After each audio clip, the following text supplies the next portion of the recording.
If you're looking for a reliable and professional home inspection service, well, you've come to the right place. Hey, it's James from Selman Home Inspections. I was doing an inspection today. I found something I want to show y'all. When we go through a house and do inspections on the waste drains and plumbing, we go through, and the big thing we do is we turn the sinks on. We check that the waste drains, like under this bathroom sink here, are adequate and not leaking. We flush the toilets, we check them, make sure they're tight, there's no leaks around the toilet bowl. And then we check showers as well. This is something that you might miss if you just do a walk through a house without a home inspection. This shower, as you can see, has been redone.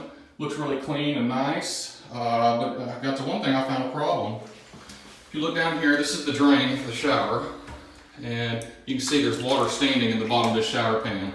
I've already run the shower, but this drain isn't installed flush with the floor. It sticks up about 1/4 of an inch. It's something we'd consider to be inadequate installation.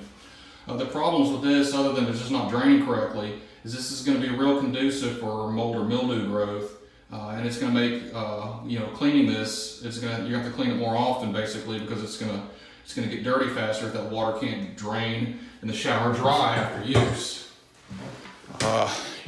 This is some of the things that we find in inspections that a lot of people might miss if they just walk through a house without looking.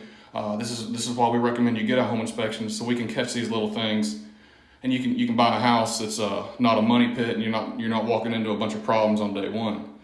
Check out our blog, our YouTube channel, or check us out on Facebook. We're at selmanhomeinspections.com. Thanks. No matter what type of home inspection you need done, you can count on us. Call or email one of our friendly staff now to schedule your home inspection.